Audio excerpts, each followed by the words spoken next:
श्री गणेश, श्री गणेश, श्री गणेश।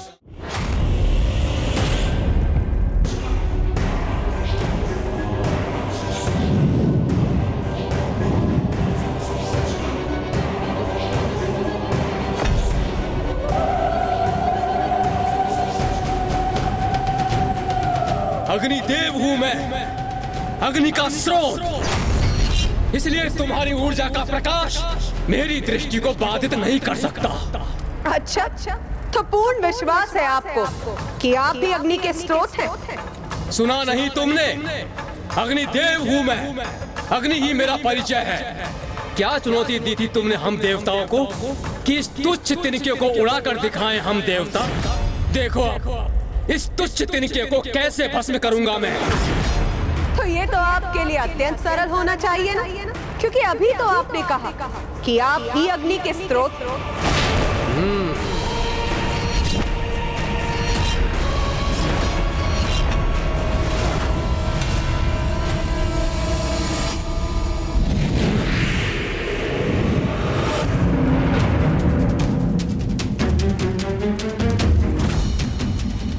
इस तिनके को भस्म करने के उपरांत तुम्हारी अग्नि रूपी ऊर्जा को सोख कर स्वयं के भीतर समाहित करूंगा मैं।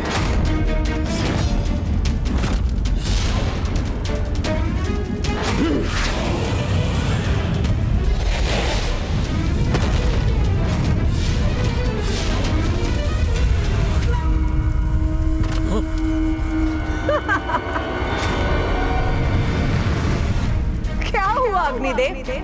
वो तिनका भस्म हो गया?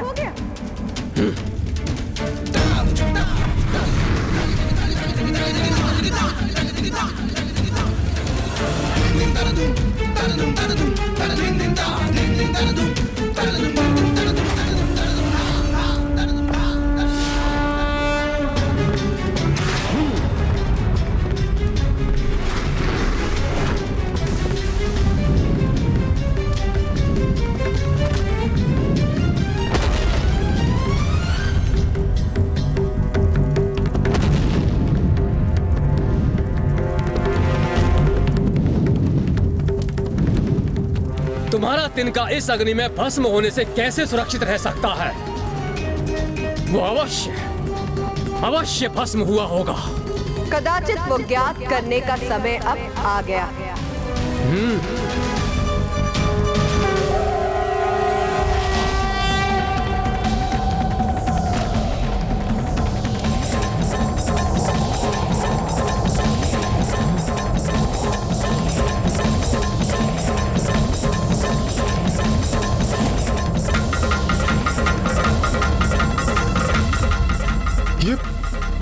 ये शक्ति तो स्वयं अग्निदेव को अपने भीतर समाहित कर रही है,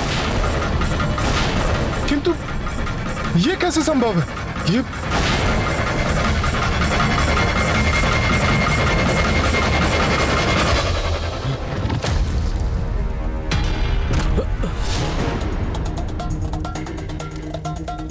बहुत अहंकारी प्रमाणित हुए आप अग्निदेव। अपनी श्रेष्ठता स्थापित करने के लिए आप देवताओं के स्थान स्वर्ग को भी भस्म करने के लिए आतुर थे।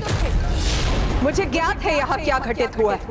आप सभी देवता अपने सुरक्षित स्थान से उसके साक्षी। तो है कोई और देवता जो इतना शक्तिशाली हो, जो मेरे द्वारा स्थित किए गए इस तिनके को इसके स्थान से उड़ा सके?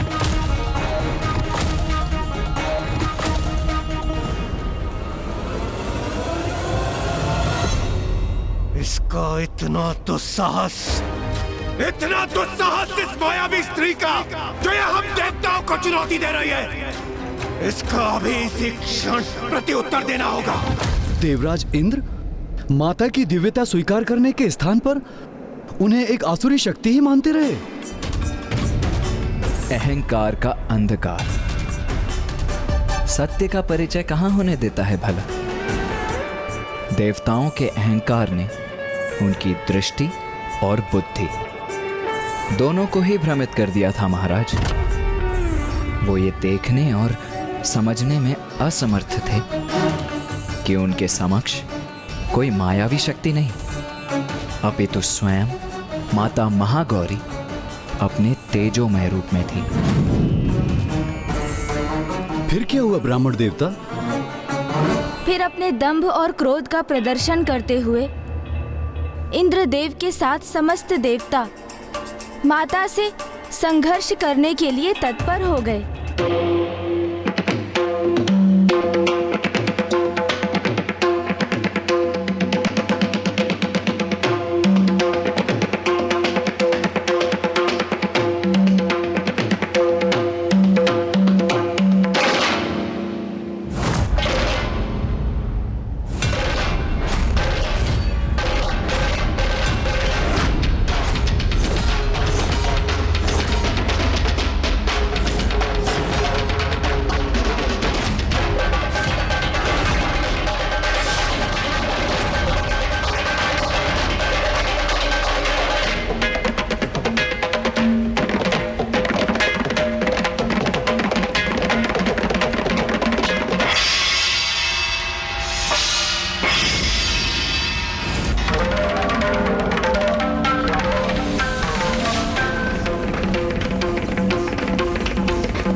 वरुण देव ने अत्यंत शक्तिशाली जल प्रवाह को उत्पन्न कर उसे उस तिनके पर केंद्रित किया।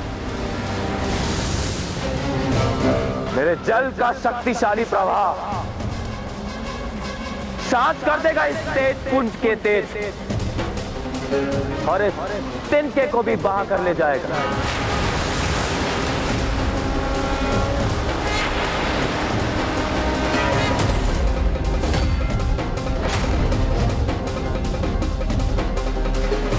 किंतु माता के तेज पुंज का स्पर्श करते ही वरुण देव द्वारा उत्पन्न जल वाष्प में परिवर्तित होकर वायु में समाहित हो गया।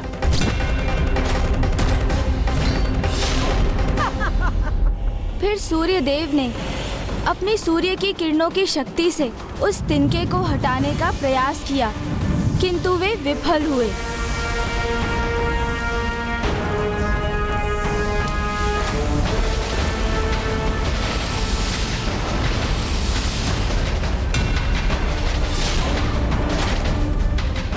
जिसके उपरांत कुबेर देव जी ने भी अपनी गदा का प्रयोग किया।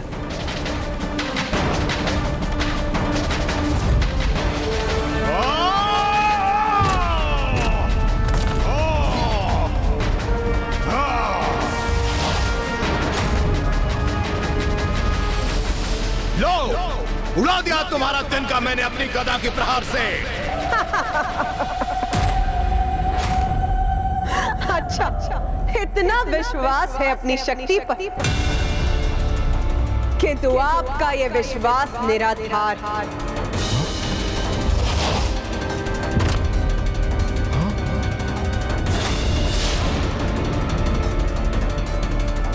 कोई आसुरी शक्ति नहीं, ये अवश्य कोई दिव्य शक्ति है।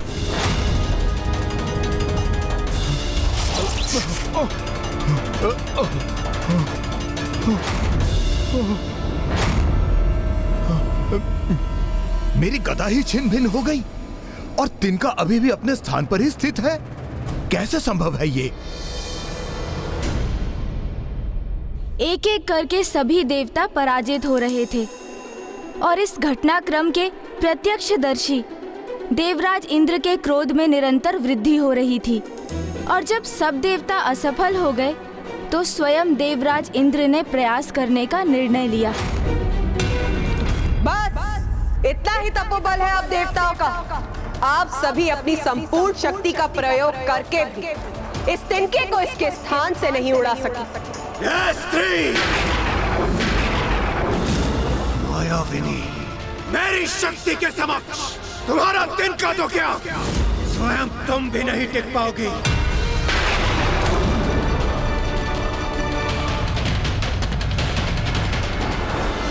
मुझे इंद्रदेव को इनका सामना करने से रोकना होगा। मैं अपने तपोबल से कैसी शक्ति उत्पन्न करूंगा ये तुम्हें अभी ज्ञात नहीं।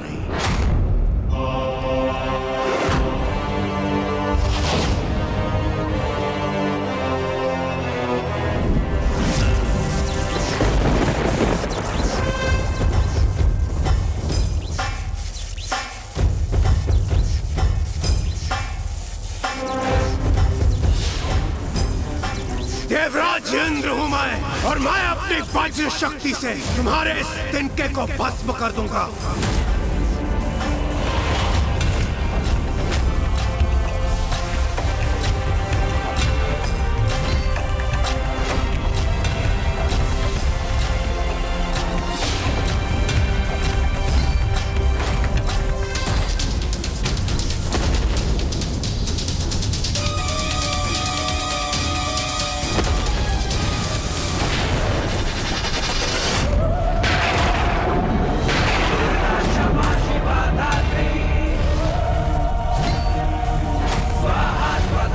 इंद्रदेव, आपकी यह शक्ति इस तिनके को तो नहीं हिला सकी, किंतु ये पलटकर हम पर ही वार कर रही है।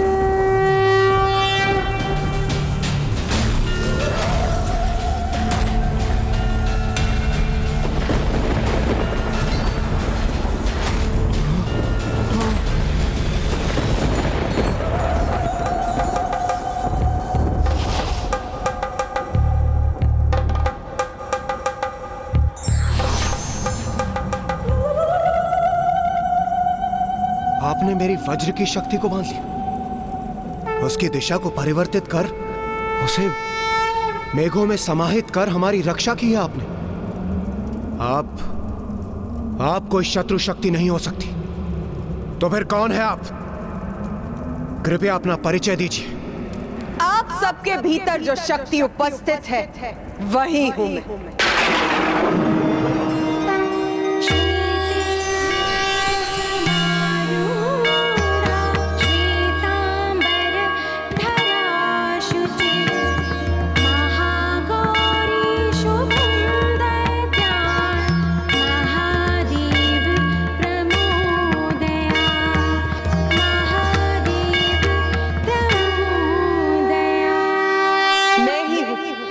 जिसने आपको असुरों पर विजय प्राप्त करने का सामर्थ्य प्रदान किया।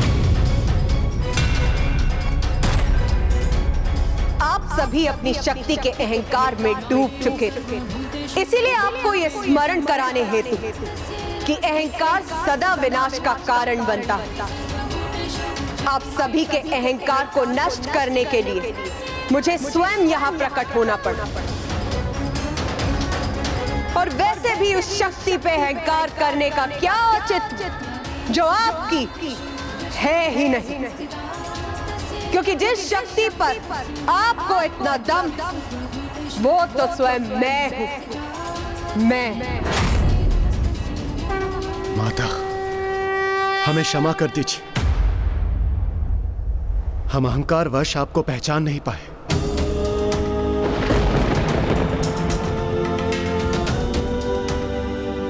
माता, हमसे बहुत बड़ी भूल हो गई, हमें क्षमा कर दीजिए माता।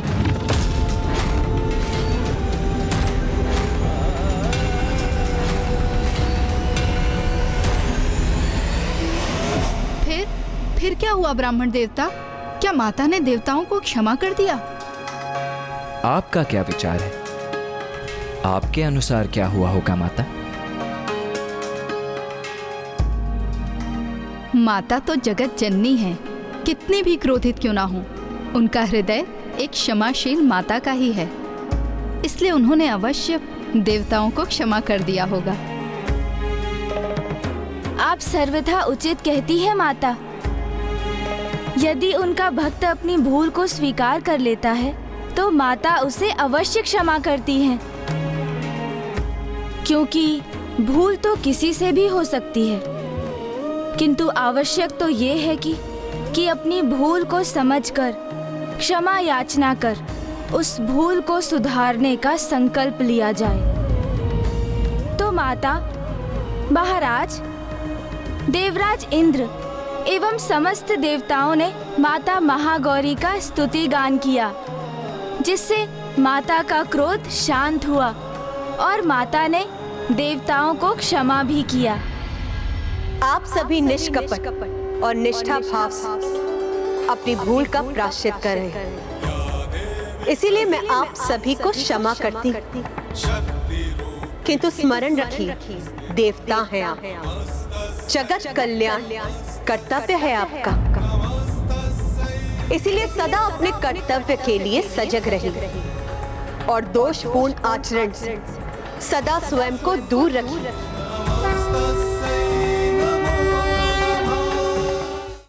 माता की शक्ति तो अमोघ है और पूर्ण निष्ठा और भक्ति से उनकी उपासना करने वाले भक्त के सभी कलुष धुल जाते हैं। पूर्व काल में किए गए पाप मिट जाते हैं और भविष्य में दुख, संताप, पाप, रोग ऐसे भक्त के निकट भी नहीं आते हैं और माता के ऐसे निष्ठावान भक्तों को सकारात्मक शक्तियां भी प्राप्त होती हैं। अब हम माता महागौरी की आरती करेंगे।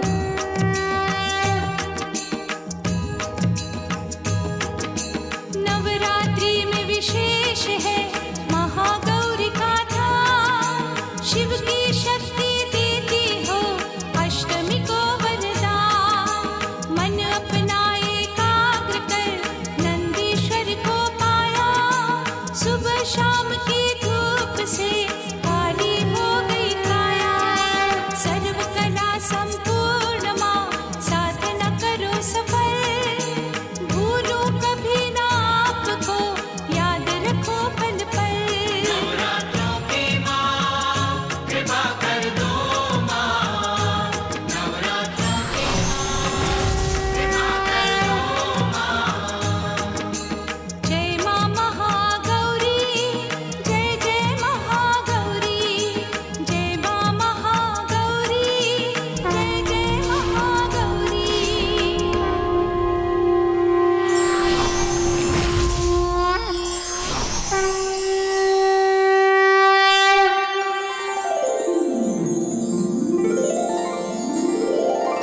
कल नवरात्रि का नवम दिवस है। कल हम माता के नवम रूप माता सिद्धिदात्री की कथा कहेंगे।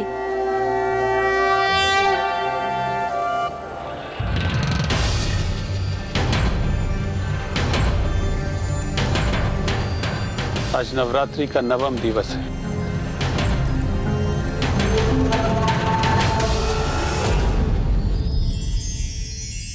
माँ, आज हम महाराज देवोदास और माता सरला को आपके नवम स्वरूप की कथा सुनाएंगे।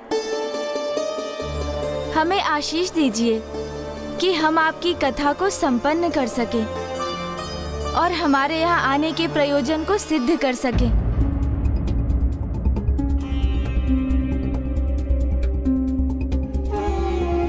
भैया, क्या हुआ? जैसे जैसे इस संसार से वेद लुप्त होते जा रहे हैं, वैसे वैसे हम देवता भी दुर्बल होते जा रहे हैं और दुर्गमासुर के आतंक में वृद्धि के कारण सृष्टि पर संकट की छाया और भी गहराती जा रही है। इस समस्या का समाधान तभी संभव है जब महाराज देवोदास अपनी भूल को समझ लें। और यदि ऐसा नहीं हुआ तो? यदि हमारे समस्त प्रयासों के पश्चात भी महाराज देवोदास अपनी भूल समझने में असमर्थ रहे तो? यदि हम अपने उद्देश्य को पाने में असफल हो गए तो? भक्त की भक्ति कभी असफल नहीं होती देवराज इंद्र। चिंता करने के स्थान पर हमारा कर्तव्य है उचित विधि विधान और पूर्ण निष्ठा के साथ नवरात्रि पूजन को संपन्न करना। भैया, जिस प्रकार हम पूर्ण समर्पण और भक्ति भाव से माँ की पूजा करते आ रहे हैं, उसी प्रकार हमें फल की चिंता त्याग कर संशय के चक्रव्यूह में ना उलझकर कर्म पथ पर स्थित रहना चाहिए। क्योंकि नियति पर तो हमारा कोई नियंत्रण नहीं है भैया। जो होना है वो तो होकर ही रहेगा। इसलिए यदि हम अपने संशय और चिंता पर नियंत्रण रख भक्ति भाव धारण कर तो माँ अवश्य हमारा पथ प्रदर्शन करेंगी और हमें सफलता प्रदान करेंगी भैया।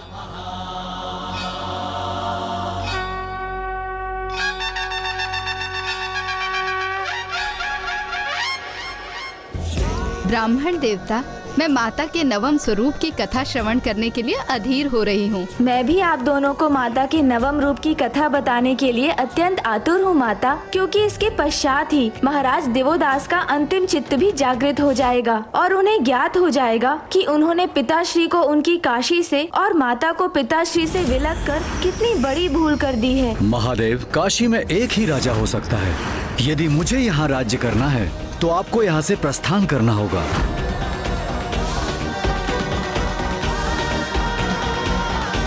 गणेश, माता का नवम स्वरूप अर्थात माता सिद्धिदात्री।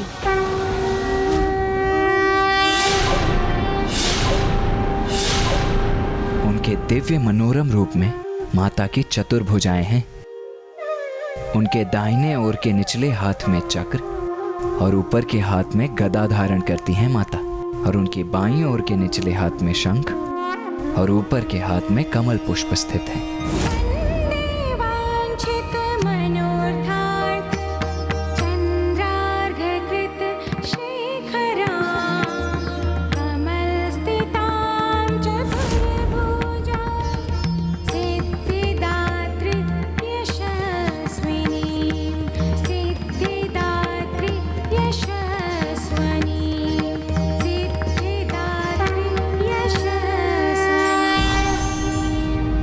ईश्वर का प्रत्येक स्वरूप हमें हमारे विकारों से मुक्त करता है, साथ ही जीवन पथ पर आगे बढ़ने की प्रेरणा देता है।